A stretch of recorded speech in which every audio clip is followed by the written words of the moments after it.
ಪರಂ ಶಾಂತಿ Kannada YouTube channel ಪರಂ ಶಾಂತಿ ಬೇಹದ್ ಜ್ಞಾನಕ್ಕೆ ಸ್ವಾಗತ. ಮಾತೆಯ ದಿವ್ಯ ಸಂದೇಶ ದಿನಾಂಕ 19 ಜನವರಿ 2025. ಪರಂ ಮಹಾಶಾಂತಿ.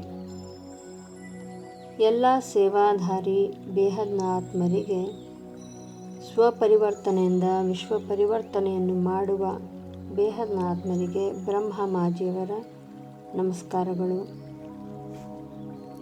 ಮೊದಲಿಗೆ ಸ್ವಲ್ಪ ಕಾಲ ನಾವು ದಾದಾಜಿಯವರೊಡನೆ ಕನೆಕ್ಷನನ್ನು ಪಡೆದುಕೊಂಡು ಬೇಹದ್ನ ಪವರ್ ಶಕ್ತಿ ಅಚುಂಬಕೀಯ ಶಕ್ತಿಯನ್ನು ಪಡೆದುಕೊಳ್ಳೋಣ.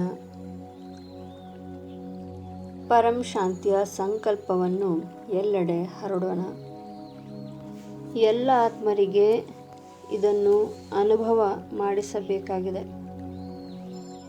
ಬೇಹದ್ನ ಆತ್ಮರು ಎಂತಹ ಭಾಗ್ಯಶಾಲಿ ಮಕ್ಕಳು ಮತ್ತು ಪದ್ಮಾಪದಂ ಭಾಗ್ಯಶಾಲಿ ಎಲ್ಲ ಖಜಾನೆಗಳ ಖಜಾಂಚಿಗಳು ಎಂಬುದನ್ನು ಈ ಬೇಕೆಯಲ್ಲಿರುವ ಆತ್ಮರಿಗೆ ತೋರಿಸಿಕೊಡಬೇಕಾಗಿದೆ. ಬೇಕೆಯವರಿಗೆ ಇದರ ಬಗ್ಗೆ ಯಾವ ತಿಳುವಳಿಕೆಯೂ ಇಲ್ಲ. ಎಲ್ಲ ಖಜಾನೆಗಳ ಮಾಲೀಕರು ಯಾರು ಮತ್ತು ಅದು ಏನು ಎಂಬುದು ಅವರಿಗೆ ತಿಳಿದೇ ಇಲ್ಲ. ಅವರು ಇಲ್ಲಿರುವ ಸ್ಥೂಲ ಆಸ್ತಿ ಪಾಸ್ತಿ ಧನವನ್ನೇ ನಮ್ಮ ಪದ್ಮಾಪದಂ ಆಸ್ತಿ, ನಾವೇ ಭಾಗ್ಯಶಾಲಿಗಳು ಎಂದುಕೊಂಡಿದ್ದಾರೆ. ಈ ಸ್ಥೂಲ ಧನಕ್ಕೆ ಅವರು ಮಾಲೀಕರಾಗಿದ್ದಾರೆ. ವಾಣಿಯಲ್ಲಿ ಹೇಳಲಾಗಿದೆ, ಇಂತಹ ಆತ್ಮರಿಗೆ ನೀವು ತಿಳಿಸಬೇಕಾಗಿದೆ. ಅವಿನಾಶಿ ಖಜಾನೆಯ ಮಹತ್ವ ಏನು ಎಂಬುದನ್ನು ತಿಳಿಸಬೇಕಾಗಿದೆ. ಅವರನ್ನು ಅವಿನಾಶಿ ಸಂಪತ್ತಿಯಿಂದ ಸಂಪನ್ನರನ್ನಾಗಿ ಮಾಡಿ. ಈ 5 ತತ್ವದಲ್ಲಿರುವ ವಿನಾಶಿ ಸಂಪತ್ತಿ ಸಿಕ್ಕಿದೆ ಅಂದರೆ ಅವರಿಗೆ ಬಲವಾದ ಮಾಯೆಯು ಸಿಕ್ಕಿದೆ ಎಂದರ್ಥ. ಅಂದರೆ ಬಲವಾಗಿ ಮಾಯೆಯು ಹಿಡಿದಿದೆ ಎಂದರ್ಥ.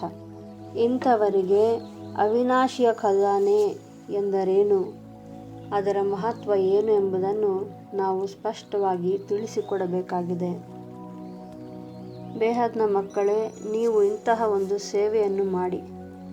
ಈ ಅವಿನಾಶಿ ಸಂಪತ್ತಿಯ ಬಗ್ಗೆ ಬೀಕೆಯಲ್ಲಿರುವಂತಹ ಆತ್ಮರಿಗೂ ಕಾಣಿಸುವಂತೆ ನಿಮ್ಮ ಅವಿನಾಶಿ ಸಂಪತ್ತಿಯನ್ನು ತೋರಿಸಿರಿ. ಅದರ ಅನುಭೂತಿಯನ್ನು ಅವರಿಗೆ ಪಡೆಯುವಂತೆ ಮಾಡಿರಿ.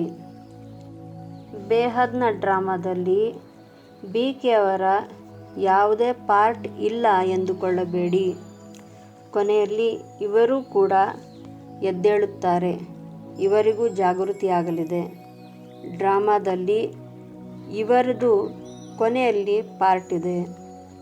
ಈಗ ಕೊನೆಯ ಪಾರ್ಟೇ ನಡೆಯುತ್ತಿದೆ. ಈಗಲಾದರೂ ಇವರು ಎದ್ದೇಳಬೇಕಾಗಿದೆ. ಆದರೆ ಇವರು ಸಂಬಂಧದಲ್ಲಿ ಬರುವುದಿಲ್ಲ, ಸಂಪರ್ಕದಲ್ಲಿ ಬರುತ್ತಾರೆ. ಇವರು ಬೇಹದ್ನ ಆತ್ಮರ ಸಂಪರ್ಕದಲ್ಲಿ ಬರುತ್ತಾರೆ, ಆದರೆ ಬೇಹದ್ನ ತಂದೆಯ ಸಂಪರ್ಕದಲ್ಲಿ ಬರುವುದಿಲ್ಲ. ಆದ್ದರಿಂದ ಈಗ ಸಮಯ ಬಂದಿದೆ.